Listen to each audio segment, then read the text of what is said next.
What's up, Jared? How are we doing this week? We're doing good, real good. I have to say I'm a fan of the pants. They look very comfortable. Well, thank you very much. They are very comfortable. I've gotten a couple of comments from them too. So There you go.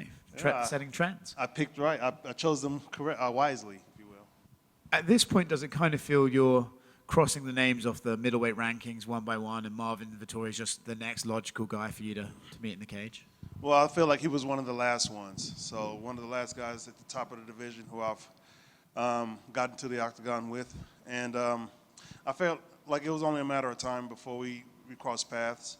So I wouldn't say that I'm crossing names off. You know, that sounds a bit pretentious if you know, but sure.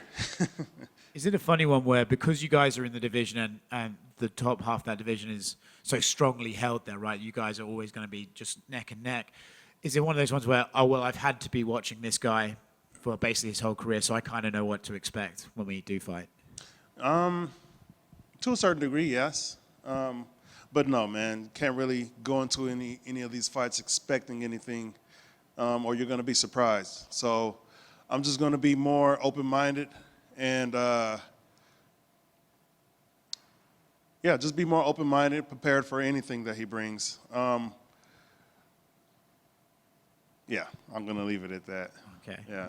He's, I feel like a lot of people kind of just brand him as like, he's a grappler, he comes wrestle heavy because of the way he fought Adesanya, but then against Paulo Costa in this very building, he just went for a massive stand-up war. So do you kind of, like you just said, have to be ready for everything, but are you kind of in your mind thinking, well, I'm pretty dangerous on the feet, he's probably more likely to go this way, or are you thinking, well, maybe he wants to prove something to try and get that Izzy fight back, he'll maybe go this way? What are your sort of predictions almost? I would say a general consensus is the guys are going to want to try to wrestle me unless they're just stand-up guys, you know. So, but who knows, you know. Like, again, I'm not going into this fight with any expectations except for me performing to the best of my ability and getting that finish. That's what I'm going for. So if he does want to grapple, it'll be to his detriment. Anybody who's ever tried to grapple me, if he's watched my fights, it's been to their detriment, you know. It hasn't been easy to hold me down. And it's going to be damn near impossible to get me down now because I feel like I've grown a lot in that area. And you may even see me take him down, to be honest.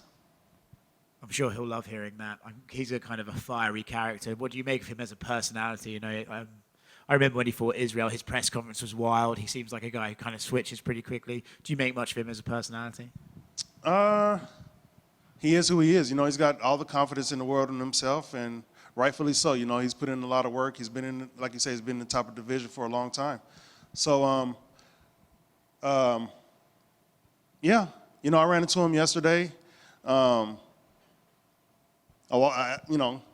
it's a little minor small talk. I asked him how he was doing. He responded respectfully, and I shook his hand and, you know, expressed that it was definitely going to be a pleasure and an honor to get into the cage with one of the best in the division.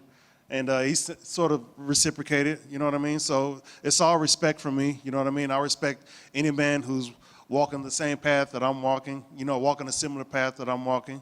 I'm no hater, you know what I mean? So I ain't got no hate towards the man. I don't have to be angry with him to go in there and do what I have to do to get that finish and put a hurting on him. So this is all business as far as that goes. But I don't wish nothing ill upon him, you know what I mean? So he is who he is, and we all have that, you know, God-given right to be who we want to be. And I don't see him doing anything that I would deem, you know, that will put him on the executioner's block, if you will. So, yeah, there it is. You've mentioned the word finish twice now. He is a notoriously hard guy to finish. He's eaten crazy shots. Rob Whittaker was teeing off on him for a while. You know, Paulo Costa hit him with some big bombs. You know, he's not a guy who goes away easy. What is it about you that can sort of break the chin, if you want, of Marvin Vettori? Well, I punch pretty hard, and I'm getting pretty good at making my fists connect to guys' chin. Not only my fists, but my shins, my feet, knees, and elbows. If I get them on the ground, it's definitely going to be some elbows coming down, if you will. So that's my goal. You know, I don't go into these fights wanting to win a decision or outpoint somebody, you know, look good on the scorecards. You know what I mean? I'm going there to incapacitate my opponents.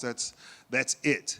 You know what I mean? Either by knocking you out, which is, you know, the more efficient, fastest path to victory, if you will. Submissions, you know what I mean? I got a couple of submissions on my record. It'll be nice to get my first submission in the octagon.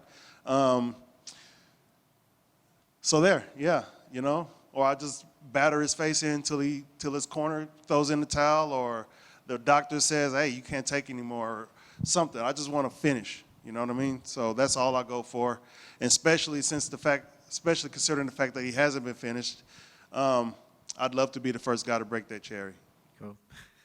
Two more quick ones from me. You know, I feel like you're going to answer this question almost every time you fight again is, what are the stakes for this one? You know, you want that rematch with Israel. He's shown an interest in Dricus du Plessis, or it's likely, if not him, going to be Rob in Sydney. You said your passport's ready to go down there. Do you think, you mentioned finish, if you get that finish, you can actually push your way past all these guys and be like, hey, I'm there and I'm ready? Potentially, but what's been said has been said. They already said that's a contenders match. But I want to go in there and perform the best of my ability, and I know that I can open some eyes and drop some jaws, if you will, and maybe break a jaw, if you will, you know? So that's the plan, man. Go in there and perform the best of my ability and show Dana, Mick, Hunter, Sean, whoever else needs to see that I'm ready for this second shot at the title. And not only just a shot at the title, I'm ready to take the title from the best from Israel. Last one for me. How do you see that Rob Dricus fight going? I mean, I feel like Dricus is being written off by quite a large population in the MMA community. For you, do you think he has a shot? I think anybody has a shot in this game, you know. Dricus has been much kind of a buzzsaw in his last couple of fights. Rob is a very good tactician, though, you know what I mean? So I think that's why people would write him off. But who knows how that fight's going to go? Maybe he can take a shot and get a hold of Robert and then tire Robert out. And Robert slows down. Dricus doesn't slow down, as we see, you know. Who knows how that fight's going to go? It's going to be a fun one to watch, that's for damn sure. It's always fun watching the Reaper do his thing, and Dricus has been exciting his last couple of fights too. Other than that, you know, I'll just be watching as a fan and have that professional vested interest as well, you know. So, yeah. Hey, Jared. I just wanted your thoughts on Israel getting his belt back at UFC 287 by knocking out Alex Pereira. Just what were your thoughts? Did you expect that? Like, just everything. When watching fights, I try not to go into any of these fights with any expectations. I hold true to the fact that I've said, hold true to my statement that these fights can go anyway. You know what I mean? All of us here at the top of the division have a very good chance of getting the win. You know, so.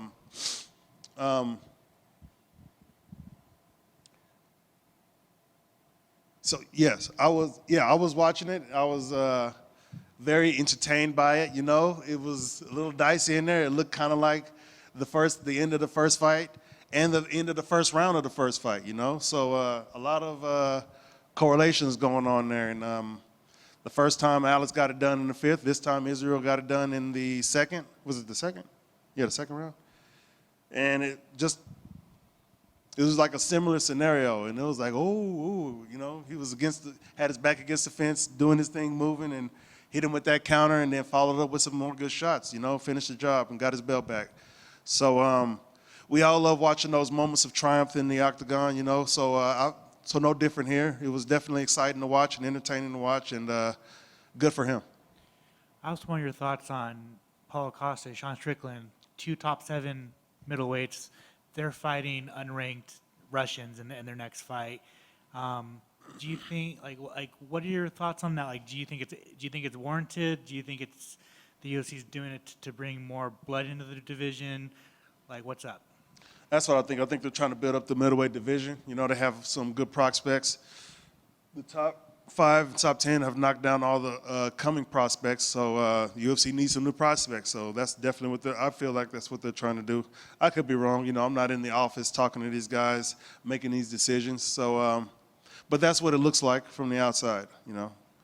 And finally, for me, MMA Lab, bunch of very, very bright prospects. Your boy Abdul Kamara. I just wanted to know, like, what's the vibe in there, and if there's any fighters that you would like to spotlight that haven't got it yet. Well, one of our monikers is 1% every day, and the lab has been open since 2007. So you count those number of days, that's the number of percents we've been getting good. So, yeah, the energy in there is incredible, you know. I've told them, and I'll say it here on the microphone, that I feel like I've had the best camp since moving down to Phoenix, this camp right here. And I attribute that to my teammates, you know what I mean, my coaches, my all the conditioning that my teammates have got me in, Jared, Al, all those guys, you know, they get me prepared for these fights, 5-round fights, main events, the energy that we bring in there, every day we work, the program in itself, you know what I mean, is going to create champions. So we got a bunch of guys coming up. You mentioned Abdul already. I cornered him in his last fight. I'll probably be cornering him in his next fight. You know, Eric McConaughey, I cornered him in his last fight, so he's cornering me in this fight. And just, we've got a couple more big guys in there. Alec, who cornered Eric Anders in his last fight, you know. Those are just the guys who are my size, you know what I mean?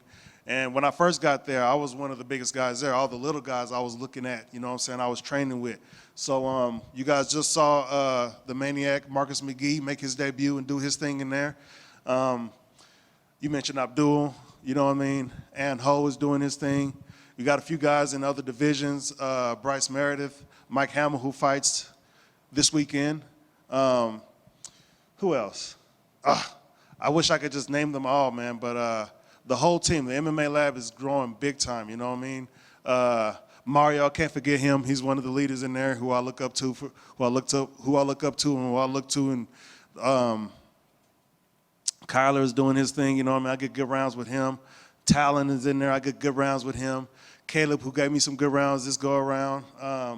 Buzzsaw Besnick is doing his thing. We're all growing big time, you know, and I've grown too. Even though Coach says this a lot, you know, when you get to the top, growth is incremental at best, you know. But this camp, like I said, I feel like I've grown a lot, you know what I mean? So in many different aspects of mixed martial arts. So I'm excited to show up and show out and let the world know that the lab is still getting better. If you didn't think we was good when Benson made his reign, if you knew we was good when Benson made his reign, we've only kept getting better. So y'all better watch out there. Thank you, Jared.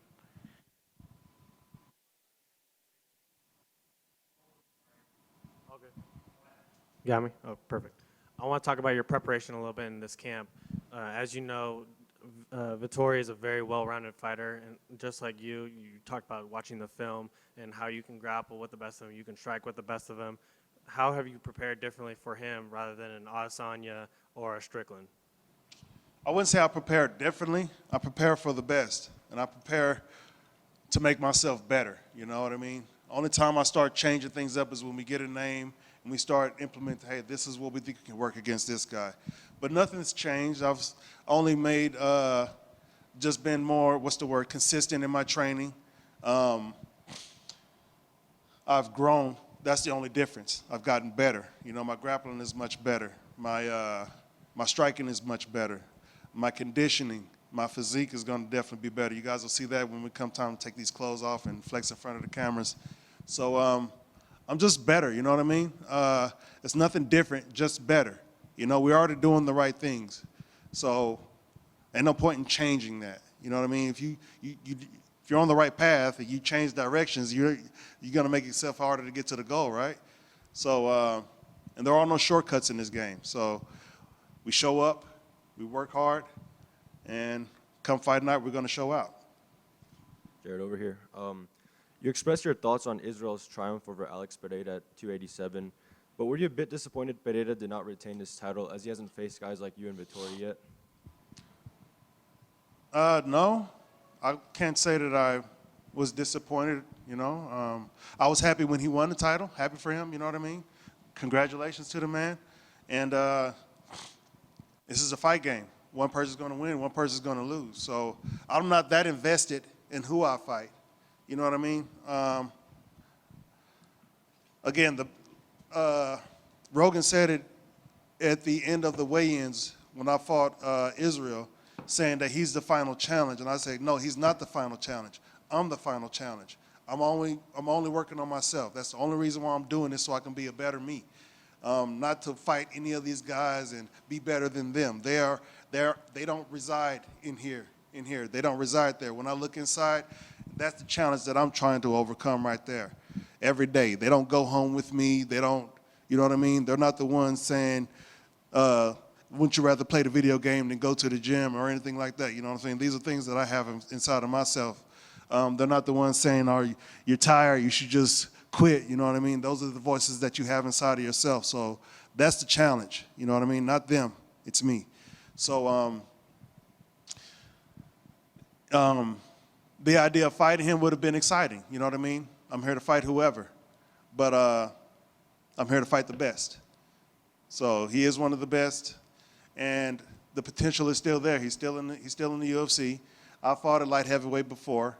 I get the title at middleweight. He gets the title at light heavyweight. Maybe we'll do the double champ thing. That seems to be the popular thing that everybody's doing, and that would definitely help solidify my name in history. So yeah.